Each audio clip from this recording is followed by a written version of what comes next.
Hi పిల్లలు, అమ్మ కథలకు స్వాగతం. ఈరోజు ఇంకో కథ చెప్పుకుందాం.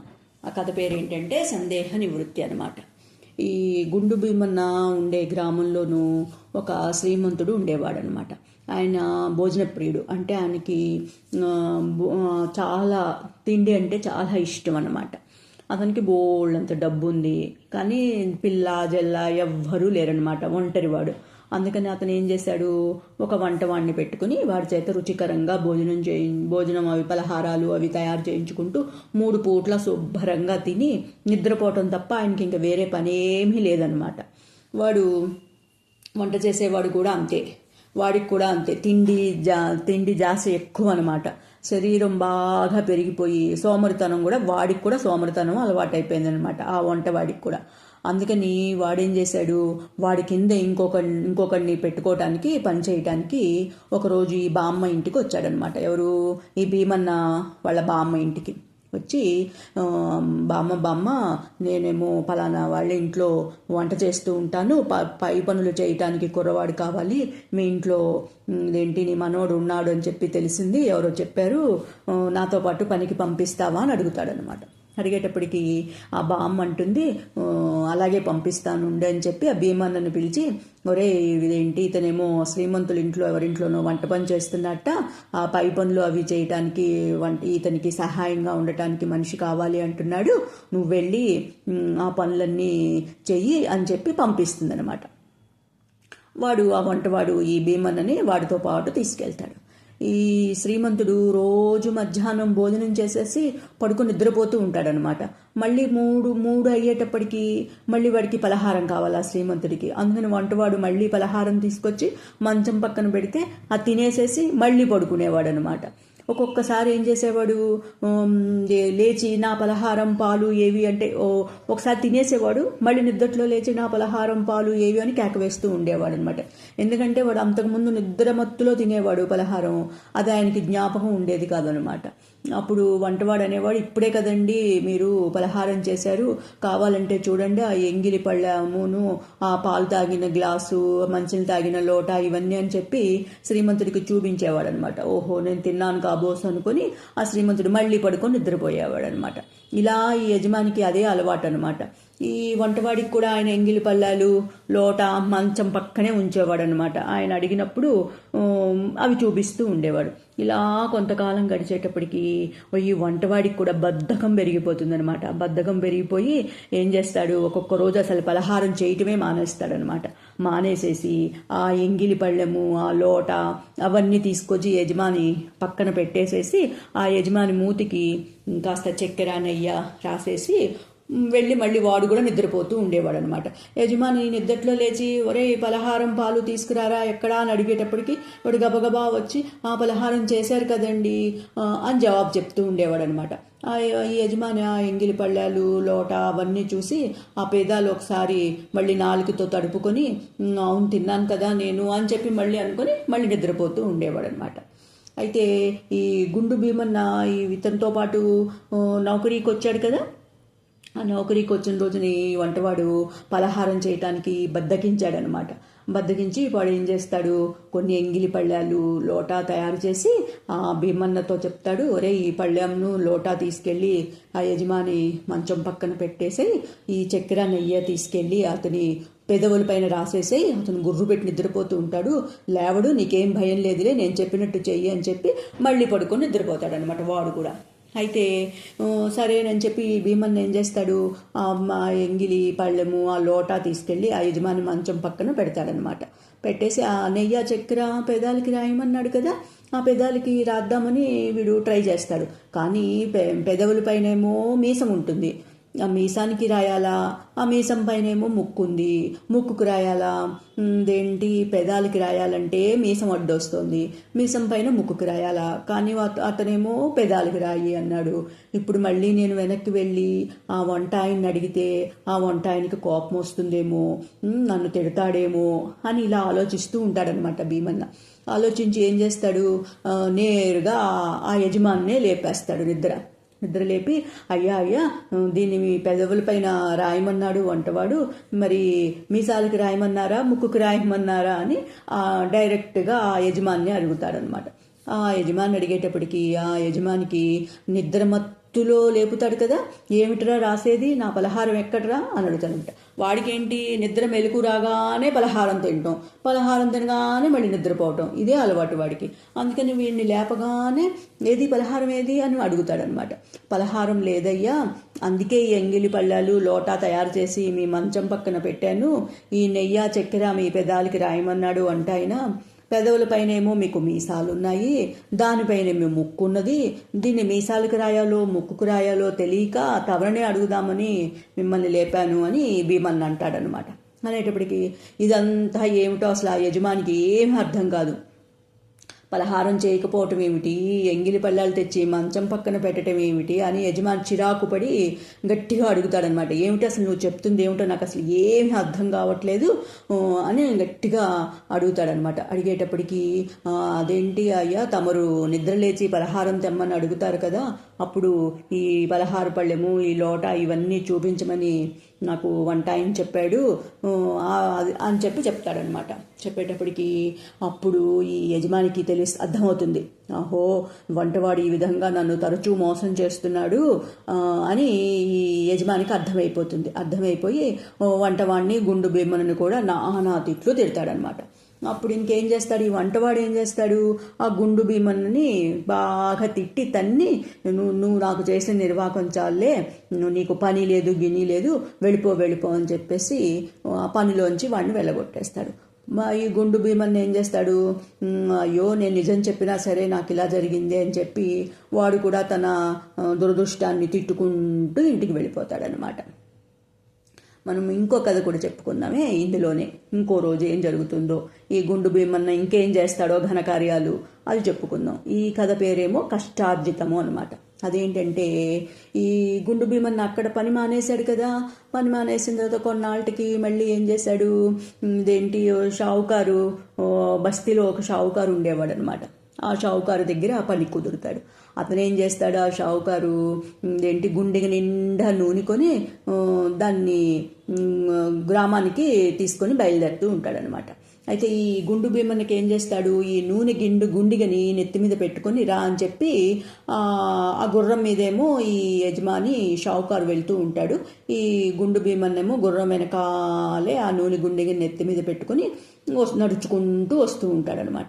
ఈ గుండు భీమన్నకి అలా నడుచుకుంటూ గుర్రం వెనకాలే వస్తూ ఉంటే వాడికి అనిపిస్తుంది, ఇట్లాంటి గుర్రం నాకు కూడా ఉంటే బాగుంటుంది అని చెప్పి వాడేం చేస్తాడు, షావుకార్ని బాబు గుర్రం ఖరీదు ఎంత అని అడుగుతాడనమాట. అడిగేటప్పటికి ఆ షావుకారు అంటాడు, ఈ గుర్రం ఖరీదు 500, ఏంటి నువ్వు కొంటావా ఏమిటి అని షావుకారు అడుగుతాడు. అడిగేటప్పటికి ఈ గుండు భీమన్న ఆలోచిస్తాడనమాట. ఇంటికి వెళ్ళగానే షావుకారు ఈ పనికి ఒక డబ్బులు ఇస్తాడు కదా, ఆ డబ్బులు పావలా ఇస్తాడనమాట. వాడు అది అనుకుంటాడు, వీడు అది ఆ పావలా ఇస్తాడు కదా షావుకారు, ఆ పావలా పెట్టి మనం ఒక ఆడకోడి ఒక మగ కోడి పెట్టిన గుడ్లు 2 కోడిగుడ్లు కొనుక్కుందాము, ఆ గుడ్లలో నుంచి ఒక పెట్ట ఒక పుంజు వస్తాయి,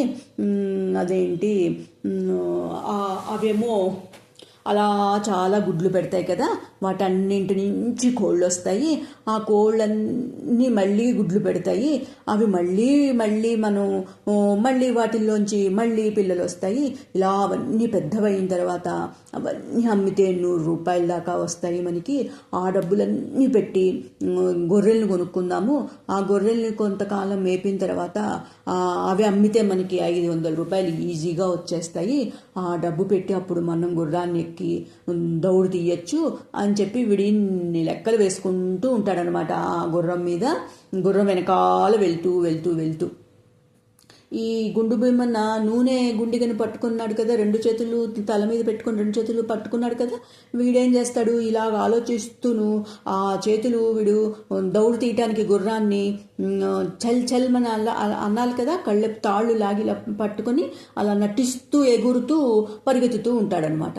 ఆ వెంటనే ఆ నూనె దిండుగా చేతులు వదిలేగానే ఆ నూనె గుండిగా ఏమవుతుంది, ఢామ్మని కింద పడిపోతుంది. కింద పడిపోయి నూనెంతా నేలపాలైపోతుంది అనమాట. ఆ షావుకారు ఆ చప్పుడికి వెనక్కి తిరిగి చూస్తాడు. తన గుర్రాన్ని కిందకి దిగి వస్తాడనమాట. గుర్రం దిగి వచ్చి కోపంగా ఏమిట్రా ఇది అని అడుగుతాడు. అడిగేటప్పటికి తప్పు నాదేం కాదండి, నా గుర్రాంది, అది మీ గుర్రం కన్నా ముందు పరిగెత్తాలని చూసింది అని గుండు భీమన్న అంటాడనమాట. ఆ మాటలు షావుకారికి ఏం అర్థంగా, ఇదేమిటి వీడి గుర్రం నా గుర్రానికంటే ముందు పరిగెత్తాలనుకోవటం ఏమిటి, నా ఈ నూనె గుండి కింద పడిపోవటం ఏమిటి అని చెప్పి వాడు అర్థం కాకుండా, వాడి మాటలు ఏం అర్థం కాకుండా అలాగా గుండు భీమన్న వైపు చూస్తూ ఉంటాడనమాట. అప్పుడు ఈ గుండు భీమన్న ఈ షావుకారుతోనూ వాడి ఆలోచన అంతా చెప్తాడు. మీరు పావలా ఇస్తా అన్నారు కదండి నాకు, ఆ పావలాతో నేను 2 గుడ్లు కొని ఆ 2 గుడ్లలోంచి 2 కోడి పిల్లలు వస్తాయి కదండి, ఆ కోడి పిల్లలు మళ్ళీ గుడ్లు పెడతాయి కదండి, ఆ గుడ్లన్నీ మళ్ళీ పిల్లల్ని పెడతాయి కదండి, అవన్నీ అమ్ముకుంటే నాకేమో గొర్రెలు కొనుక్కోవచ్చు కదండి, ఆ గొర్రెలన్నీ పెరిగిన తర్వాత ఆ గొర్రెల మందనంతా అమ్ముకుంటే నాకు 500 రూపాయలు వస్తాయి కదండి, ఆ 500 రూపాయలు పెట్టి నేను గుర్రం కొనుక్కున్నానండి, ఆ గుర్రం మీద ఎక్కి నేను దౌడు తీస్తూ ఉంటే ఆ గుర్రం ఏమో మీ గుర్రం కంటే ముందు పరిగెత్తాలని ప్రయత్నం చేసింది, అదండి అని చెప్తాడు వీడి షావుకారు. చెప్పేటప్పటికి, ఓరి వెధవ, నీకు పావలా ఇస్తానని చెప్పి ఇంత నాకు నష్టం కలిగిస్తావా, పద, నీకు పావలా లేదు గీవలా లేదు ఏమీ లేదు, ఇప్పుడు ఈ నూనె నష్టం తీరేదాకా నువ్వు నా దగ్గర చాకరీ చేయవలసిందేను, నీ చేత నేను చాకరీ చేయించుకుంటాను, పద మా ఇంటికి పద అని చెప్పి వాడిని ఇంటికి తీసుకుని వెళ్తాడనమాట ఈ షావుకారు. ఈ ఖాళీ గుండిగా వాడిని ఎత్తిని పెట్టి ఈ నూనె ఖరీదు తీరేంత వరకు నాకు నువ్వు చాకరీ చేయాలని చెప్పి ఈ షావుకారు ఏం చేస్తాడు, కోపంగా ఆ గుండు భీమని ఇంటికి తీసుకెళ్తాడు. ఇంటికి తీసుకెళ్ళి ఏం చేస్తాడు, ఆ షావుకారు దగ్గర ఒక తెల్లటి కుక్క ఉంటుందన్నమాట. ఆ కుక్క మీద చిన్న పుండు ఏర్పడుతుందన్నమాట, ఒంటి మీద ఏర్పడి షావుకారు రోజు ఆ పుండుకి మందు రాసి అన్నీ అతనే చూసుకుంటూ ఉండేవాడు అనమాట. ఇప్పుడు నౌకరుగా వీడిని తీసుకొచ్చాడు కదా గుండు భీమన్నని, గుండు భీమన్నతో అంటాడు, ఆ కుక్కకి మందు రాసి దానిపైన ఈగలు అవి వాలకుండా చూస్తూ ఉండు, ఇదే నీకు ఇవాళ పని అని చెప్తాడనమాట. అని చెప్పేటప్పటికి సరే అని చెప్పి వీడేం చేస్తాడు, ఆ మందు రాస్తాడు. దానికి మందు రాసి మందు రాస్తూ ఉంటాడు. ఈగలు వాలుతూ ఉంటాయి అనమాట. ఈగలు వాలుతూ ఉంటే, మీరెందుకు ఈగలు వాలుతున్నారు, మీరు మా షావుకారు దేంటి నన్ను కేకలేస్తాడు అని చెప్పి ఆ ఈగల్ని తోలుతూ ఉంటాడనమాట. తోలుతుండేటప్పటికి ఆ ఈగలు వాడు కొంచెం తప్పుకోగానే మళ్ళీ ఆ పుండు మీద మళ్ళీ వాలుతూ ఉంటాయన్నమాట. వాడేం చేస్తాడు, మీకు చెప్తుంటే అర్థం కావట్లేదా, మీరెందుకు వాలుతున్నారు దాని మీద అని చెప్పి కర్ర తీసుకొచ్చి ఆ ఈగల్ని కొడదామని ప్రయత్నం చేస్తాడనమాట. ప్రయత్నం చేసేటప్పటికి ఈ కుక్కకి, అమ్మో వీడి కర్రతో నన్ను కొట్టేటట్టున్నాడు అని చెప్పి ఆ కుక్క ఏం చేస్తుంది, లేచి పరిగెత్తుతుంది. పరిగెత్తేటప్పటికి ఈ గుండు భీమన్న కూడా, ఆగు ఆగు, అదేంటి యజమాని నిన్ను జాగ్రత్తగా చూసుకోమన్నాడు, నువ్వెక్కడికి పారిపోతున్నావు అని చెప్పి ఈ గుండు భీమన్న కూడా ఆ కుక్క వెనకాలే పరిగెత్తుతూ ఉంటాడు అనమాట. అయితే ఎప్పుడైతే షావుకారు కుక్క వీధిలోకి వచ్చి పరిగెత్తడం మొదలుపెట్టిందో ఆ వీధిలో ఉన్న కుక్కలన్నీ ఆ షావుకారు కుక్క వెనకాల పరిగెత్తుతాయి అన్నమాట. వీడే ఆ కుక్కల వెనకాల వీడు పరిగెత్తుతూ ఉంటాడు. అలా పరిగెడుతూ ఉంటాడు. కొంతసేపటికి ఈ తెల్ల కుక్క, ఈ షావుకారు కుక్క ఎటో వెళ్ళిపోతుందనమాట. వీడేం చేస్తాడు, అలా పరిగెత్తి ఒక చోట ఆగుతాడనమాట. ఆగేటప్పటికి అక్కడ వాడికి తెల్ల కుక్క కనిపిస్తుంది. ఓరి, ఇక్కడున్నావా నువ్వు, నన్ను ఎంత ఇబ్బంది పెట్టావు, పద ఇంటికి అని చెప్పి ఆ తెల్ల కుక్కని తీసుకుని ఇంటికి వస్తాడు. ఇంటికి వస్తే ఈ తెల్ల కుక్క షావుకారు కుక్క కాదనమాట, ఎవరిదో కుక్క. అయితే వీడు కొత్తవాడు కదా, అందుకని ఆ తెల్ల కుక్క ఏం చేస్తుంది, వాడిని కరవబోతుంటే వాడు ఏం చేస్తాడు, నువ్వు నన్ను కరుస్తావా అని చెప్పి దాన్ని నోరు గట్టిగా పట్టేసుకుంటాడనమాట. గట్టిగా పట్టేసుకునేటప్పటికి పాపం దానికి ఊపిరాడక చచ్చిపోతుంది. అయినా వీడు అదేమీ గమనించుకోడు. దాని నోరు గట్టిగా పట్టేసేసుకుని ఇంటికి తీసుకొచ్చి ఇంట్లో వదిలిపెడతాడనమాట. ఈ షావుకారు అప్పుడే వస్తాడు. వచ్చి ఏమిట్రా ఏమైంది అంటే, ఇది చూడండి ఇట్లా పరిగెత్తింది, దాన్ని తీసుకొచ్చాను నేను అంటాడు. అనేటప్పటికి వాడు చూసి, ఇదేమిట్రా, ఇది మన కుక్క కాదు, ఎవరి కుక్కనో తీసుకొచ్చేసావు అంటాడు. అనేటప్పటికి, అదేంటి బాబుగారు అలా అంటారు, ఇది మన కుక్కే, తెల్ల కుక్క చూడండి అంటాడు. అవును, ఇది మన కుక్క అయితే పుండు ఉందిరా, ఇది మన కుక్క కాదు, తెల్ల కుక్కే కానీ ఇది మన కుక్క కాదు, ఎవరిదో కుక్క, అయినా చచ్చిపోయిన కుక్కని తీసుకొచ్చావేంటి అంటాడు. అనేటప్పటికీ వాడంటాడు, చచ్చిపోయిన కుక్క కాదండి, బతుకున్న కుక్కనే నేను తీసుకొచ్చాను, ఆ స్వాముల వారిలాగా అదేంటి చనిపోయింది అనుకుంటాను, ఇది కూడాను అట్లాగేను, నేను అది నన్ను కరవబోతే గట్టిగా దాన్ని నోరు నొక్కేశాను, చచ్చిపోయి ఉంటుంది అంటాడనమాట. అనేటప్పటికీ వీడంటాడు, షావుకారు అంటాడు, అయ్యో అయ్యో ఎంత పని చేసావురా, ఇది ఎవరి కుక్కో ఏమిటోను, ఇప్పుడు ఆ విషయం ఆ కుక్క యజమానికి తెలిసిందంటే మన పరువు పోతుంది, వాళ్ళు ఎంత గొడవ చేస్తారో ఏంటోను, ఉండు నేనేమో ఊరి చివరికి వెళ్ళి గొయ్య తవ్వుతాను, నువ్వు చాపలో చుట్టి దీన్ని తీసుకురా, మనం పూడి చేసేసి ఆ గోతులో పూడి చేసి గప్చిప్పుగా వచ్చేద్దాము, లేకపోతే ఆ కుక్క యజమాని చాలా గొడవ చేస్తాడు, ఎవరో ఏమిటోను అని చెప్పి షావుకారు ఏం చేస్తాడు, గుణపం తీసుకొని ముందు వెళ్తాడనమాట. ఊరి చివరికి వెళ్తాడు. వీడేం చేస్తాడు, ఈ చాపలో చుట్టేసేసి ఆ కుక్కని చంకలో పెట్టుకొని తీసుకెళ్తూ ఉంటాడనమాట. అక్కడ ఊరి చివరికి రమ్మన్నాడు కదా షావుకారు అని వీడికి తీసుకెళ్తాడు. అక్కడేమో షావుకారు గొయ్య తవ్వి ఎదురు చూస్తూ కూర్చుంటాడనమాట. వీడేం చేస్తాడు, వెళ్తాడు, ఆ చాప చుట్ట తీసుకొని ఆ షావుకారు దగ్గరికి వెళ్తాడు. షావుకారు అంటాడు, ఏమిట్రా ఇంత ఆలస్యమైంది, తీ చాపలోంచి ఆ కుక్కని గబగబా పూడ్చి మనం వెళ్ళిపోదాము, ఎవరైనా చూస్తే మళ్ళీ ప్రమాదం అంటాడనమాట. అనేటప్పటికీ వాడు ఆ చాప చుట్టని తీసి పక్కన పెడతాడు. ఇంకా ఏముంది అందులో, కుక్క లేదు. అయ్యో అదేమిట్రా కుక్క లేదు, కుక్క ఏమైందంటే ఏమోనండి మరి కుక్క ఎక్కడో పడిపోయినట్టుంది, జారిపోయినట్టుంది అంటాడనమాట. వాడికి వెళ్ళి వెతికి తీసుకురా గబగబాను అని చెప్పి షావుకారు కంగారు పెడతాడనమాట వాడిని. వాడు పాపం మళ్ళీ వెనక్కి వెళ్ళి మళ్ళీ ఆ కుక్కను తీసుకురావటానికని మళ్ళీ వెనక్కి వెళ్తాడు. కానీ వాడు వచ్చిన దారి మర్చిపోతాడు, ఇంకొక దారిలో వెళ్తాడు. ఆ ఇంకొక దారిలో వెళ్ళి వాడు అలా నడుచుకుంటూ వెళ్ళేటప్పటికి షావుకారు ఇల్లు వస్తుంది. షావుకారు ఇల్లు వచ్చేటప్పటికి షావుకారు ఇంట్లోకి వెళ్ళి చూసేటప్పటికి ఆ హాల్లోనూ తెల్ల కుక్క కూర్చొని ఉంటుంది అనమాట. కూర్చునేటప్పటికి ఇక్కడికి వచ్చేసావా నువ్వు అని చెప్పి వీడేం చేస్తాడు, ఆ కుక్కని పట్టుకొని మళ్ళీ షావుకారు గొయ్యి తవ్విన దగ్గరికి మళ్ళీ వస్తాడు. మళ్ళీ వచ్చేటప్పటికి ఇదిగోండి తీసుకొచ్చాను అని చెప్పి ఆ కుక్కని ఇస్తాడనమాట షావుకారికి.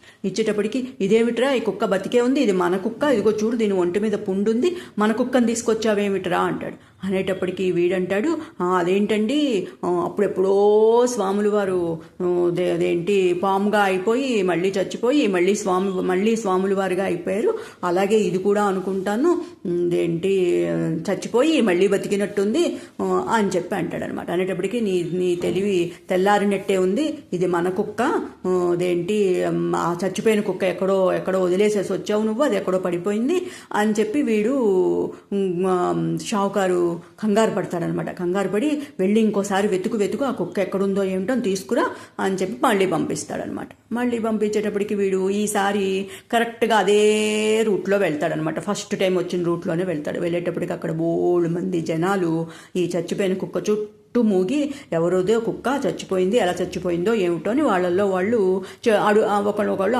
అడుగుతూ ఉంటారనమాట. ఈ కుక్క యజమాని కూడా ఆ గుంపులో ఉంటాడు. ఆ గుంపులో ఉండి ఆ కుక్కని అయ్యో ఈ కుక్క నాదేను అని చెప్పి ఆ కుక్కని పట్టుకొని బాధపడుతూ ఉంటాడనమాట. ఎవరో చంపేశారు, ఎలా చచ్చిపోయిందో ఏమిటోనని. అంతలో ఈ భీమన్న అక్కడికి చేరతాడు. చేరి ఆ కుక్కని చూసి అయ్యో ఆ కుక్కని ఇటు ఇవ్వండి, ఈ కుక్కని పూడ్చడానికి మా యజమాని అక్కడ గొయ్యి తవ్వి ఉంచారు, ఎవరికి తెలియకుండా ఈ కుక్కని మేము పూడ్చి చేయాలి, ఇచ్చేయండి అంటాడనమాట. అనేటప్పటికీ వాళ్ళకి అర్థం కాదు, ఇదేంటి అంటే ఇది నా కుక్క, ఇది చనిపోయింది, దీన్ని పూడ్చడం ఏమిటి, షావుకారు పూడ్చడం ఏమిటి అంటే కాదండి, ఇదేంటి మా షావుకారు ఎవ్వరికీ తెలియకుండా ఆ గోతులో పూర్తి చేయాలనుకుంటున్నారు, ఇచ్చేయండి నాకు, నేను తీసుకొస్తుంటే జారిపోయింది ఇది అని చెప్పి వాడు చెప్తాడనమాట. చెప్పేటప్పటికి ఇదేంటో తేడాగా ఉందని చెప్పి వాళ్ళు ఏం చేస్తారు, ఈ గుండు భీమన్నతో సహా అందరూ షావుకారు దగ్గరికి వస్తారనమాట. షావుకారు దగ్గరికి వచ్చి ఇదేంటండి షావుకారు, మీరేంటి ఇలా చేస్తున్నారు, ఈ కుక్క నాది, ఇదేంటి మీరు పూడుస్తున్నారేంటి, అసలు ఎలా చనిపోయింది ఏమిటి అంటారనమాట వాళ్ళు. అనేటప్పటికీ ఇంకా ఈ షావుకారికి అర్థమైపోతుంది, వీళ్ళందరికీ తెలిసిపోయింది, వీడేదో చెప్పేసి ఉంటాడు వాళ్ళతోనూ అని చెప్పి అప్పుడు ఆ షావుకారు అంటాడనమాట వాళ్ళతో, ఏం లేదు బాబు, ఇంగో వీడు అదేంటి ఆ కుక్కని మా కుక్క అనుకొని తీసుకొచ్చేసాడు. ఆ తీసుకొచ్చటంలో దాన్ని మూతి గట్టిగా పట్టేసి నొక్కేసి తీసుకొచ్చేటప్పటికి అది ఊపిరాడక చచ్చిపోయింది. అందరికీ తెలిస్తే మీరందరూ నా మీద అదేంటి పోట్లాడతారేమో అని చెప్పి మీకు ఎవరికి తెలియకుండా నేను ఇలా పూర్తి చేయాలి అనుకున్నాను అని చెప్పి అంటాడనమాట షావుకారు. అనేటప్పటికీ వాళ్ళందరూ అంటారు, అయ్యో అదేంటండి మీరు ఈ ఊరికే షావుకారు, అట్లాంటిది మీరు ఇంత అన్యాయం చేస్తారా, ఇట్లా చేస్తారా అని చెప్పి అందరూ ఈ షావుకార్ని అడగటం మొదలు పెడతారనమాట. అప్పుడు షావుకారు అంటాడు, అయ్యో నన్ను క్షమించండి, నేను ఏం తప్పు చేయలేదు, కానీ తెలిస్తే మీరందరూ నేను చంపేశాను అనుకుంటారని చెప్పి ఇటువంటి పని చేయాలనుకున్నాను. దీని ఖరీదు నేను ఇచ్చేసేస్తాను, మీరు ఇంకొక కొత్త కుక్క పిల్ల కొనుక్కోండి అని చెప్పి ఆ కుక్క యజమాని బతిమాలుతాడనమాట ఈ షావుకారు. బతిమాలేటప్పటికీ అతను సరే అని చెప్పి ఆ షావుకారు ఇచ్చిన డబ్బులు పుచ్చుకొని అతను వెళ్ళిపోతాడు. ఇంకా ఈ గుండు భీమన్ అంటాడు, అదేంటి బాబు నా పావలా కూడా నాకు ఇచ్చేయండి, నేను వెళ్ళిపోవాలి అని అడుగుతాడనమాట. అడిగేటప్పటికి వాడంటాడు, అదేంటి నీ పావలా ఏమిటి, నీ పావలా కోసమే ఇంత నష్టం జరిగింది చూడు, నాకు గుండు నూనె పోయింది, ఇక్కడ ఈ తెల్ల కుక్క ఈ కుక్కకి వాడికి డబ్బులు ఇవ్వాల్సి వచ్చింది, నాకు ఎంత నష్టం జరిగింది, నీ పావలా లేదు ఏమీ లేదని ముందు గట్టిగా కసురుతాడనమాట. కసిరితేటప్పటికి వాడంటాడు, మీరు పావలా ఇచ్చేంత వరకు నేను అసలు మీ ఇల్లే వదిలిపెట్టను, మిమ్మల్ని వదిలిపెట్టను, మీ ఇంట్లోనే పనిచేస్తాను నేను అంటాడనమాట. అనేటప్పటికీ వాడికి ఇంకా షావుకారికి భయం వేస్తుంది. వీడు మన ఇంట్లో ఉన్నాడంటే ఇట్లాంటిదే ఏదో ఒకటి గొడవలు పెడుతూ ఉంటాడు, మన ఇంటి మీదకి తెస్తూ ఉంటాడు, వీడిని ఎలాగైనా వదిలించేసుకోవాలి మనం అని చెప్పి ఆ పావలా వాడి చేతిలో పెట్టి, నాయనా నీకు నీ పనికి ఒక దండం, నువ్వు ఈ పావలా తీసుకుని మీ ఇంటికి వెళ్ళిపో, ఇంకెప్పుడు మా ఇంటికి రాకు, మా ఇంటి ఛాయలకు కూడా రాకు అని చెప్పేసి ఆ షావుకారు ఓ పావలా తీసి ఆ గుండు భీమన్న చేతిలో పెడతాడనమాట. ఇంకా ఎంతో సంతోషంగా ఆ పావలా తీసుకొని ఈ గుండు భీమన్న నేను కష్టపడి సంపాదించాను ఈ పావలా అని చెప్పి వాళ్ళ బామ్మకు చూపించాలి అని చెప్పి వాడు ఎంతో ఆనందంగా పరిగెత్తుకుంటూ వాళ్ళ ఇంటికి వెళ్తాడనమాట బామ్మకి చూపించడానికి. తర్వాత రేపు ఇంకో కథ, వాడు మళ్ళీ ఏం చేశాడో, ఇంకో ఘనకార్యం ఏం చేశాడో రేపు చెప్పుకుందాం. సరేనా మరి? Bye bye, good night.